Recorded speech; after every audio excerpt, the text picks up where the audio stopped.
नमस्कार, मैं डॉक्टर शुक्ला मनोहर में आपका स्वागत करती हूँ। तो चलिए JTET और CTET परीक्षा के लिए वेरी मोस्ट इम्पोर्टेंट प्रश्न पर मैं डिस्कस करती हूँ। तो आइए, आपके सामने पहला प्रश्न ये रहा। बालकों में ईमानदारी का विकास किया जा सकता है यदि, ऑप्शन सुनिएगा। ए है बेईमानों को कठोर दंड दिया जाए। बी ऑप्शन है ईमानदारी के महत्व को विस्तार पूर्वक प्रकाश डाला जाए। सी ऑप्शन है ईमानदार बालकों को पुरस्कृत किया जाए। और डी ऑप्शन है ईमानदार व्यक्तियों की सफलता के उदाहरण दिए जाएं। चलिए बताइए इस प्रश्न का उत्तर। मैं बता रही हूँ इस प्रश्न का उत्तर सी सही है, ईमानदार बालकों को पुरस्कृत किया जाए। अगला प्रश्न आपके सामने ये रहा। आपका कोई मित्र नित्य सिनेमा देखता है, उसकी यह आदत छुड़ाने के लिए, ऑप्शन सुनिए। ए है आप उसको सिनेमा के विरुद्ध में व्याख्यान देंगे। बी ऑप्शन है आप उसको ऐसे पुस्तकें पढ़ने को देंगे जिसमें सिनेमा द्वारा हानियों का वर्णन किया गया है। सी ऑप्शन है आप उसको भुक्तभोगी व्यक्तियों से मिलवाएंगे जिनको देखकर वह समझ सके कि नित्य सिनेमा देखने का दुष्परिणाम क्या होता है। और डी ऑप्शन है आप उसको अपने हाल पर छोड़ देंगे। इस प्रश्न का उत्तर मैं बता रही हूँ सी सही है, आप उसको भुक्तभोगी व्यक्तियों से मिलवाएंगे जिनको देखकर वह समझ सके कि नित्य सिनेमा देखने का दुष्परिणाम क्या होता है। अगला प्रश्न आपके सामने ये रहा। आपके कुछ साथी आपके सामने कक्षा अध्यापक को भला बुरा कहते हैं तो आप क्या करेंगे। ऑप्शन सुनिए। ए है तुरंत संबंधित अध्यापक से शिकायत करेंगे। बी ऑप्शन है साथियों को समझाने का प्रयास करेंगे कि यह अनुचित है। सी ऑप्शन है साथियों के इस व्यवहार के कारणों का पता लगाएंगे। और डी ऑप्शन है बिल्कुल तटस्थ रहेंगे। इस प्रश्न का उत्तर मैं बता रही हूँ बी सही है, साथियों को समझाने का प्रयास करेंगे कि यह अनुचित है। अगला प्रश्न आपके सामने ये रहा। बालकों को परिश्रम हेतु प्रेरित करने का सर्वोत्तम उपाय है। इस प्रश्न का उत्तर मैं बता रही हूँ डी सही है, स्वयं परिश्रम किया जाए जिसे देखकर बालक स्वतः प्रेरित होंगे। अगला प्रश्न आपके सामने रहा। वेरी मोस्ट इम्पोर्टेंट प्रश्न मैं बता रही हूँ।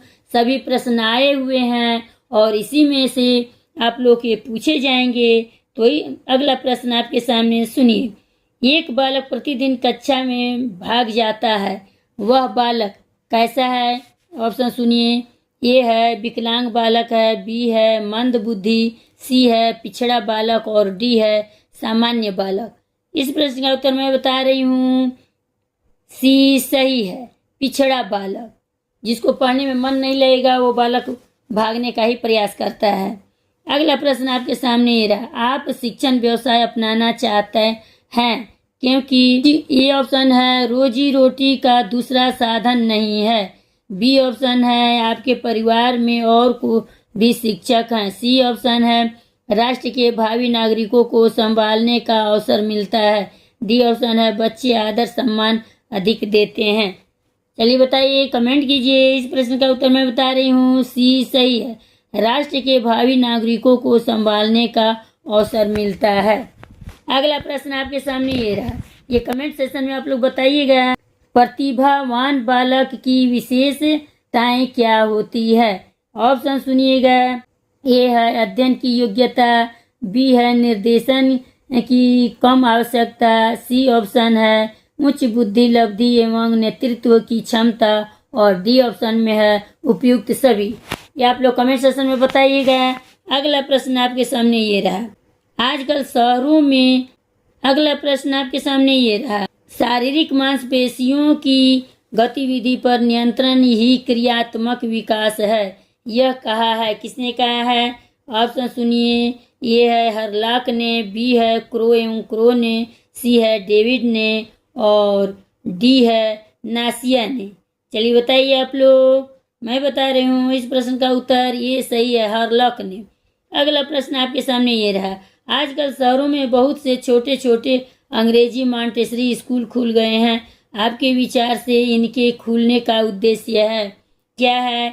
आप लोग इस प्रश्न का उत्तर मैं बता दे रही हूँ, सी ऑप्शन सही है, धन पैदा करने के लिए। लास्ट प्रश्न है, आप लोग ध्यान से सुनिए, वेरी वेरी मोस्ट इम्पोर्टेंट प्रश्न है। ये प्रश्न 2016 में आया था। तो आपके सामने प्रश्न ये रहा, मंदबुद्धि बालकों की शिक्षा का स्वरूप है। इसका उत्तर मैं बता दे रही हूँ, उपयुक्त सभी। ये है विशिष्ट कक्षाएं, बी है अपनी देखभाल प्रशिक्षण, और सी है व्यक्तिगत शिक्षण, डी है उपयुक्त सभी। ये सभी हैं। चलिए मिलते हैं अगले वीडियो में, लाइक सब्सक्राइब करते जाइएगा।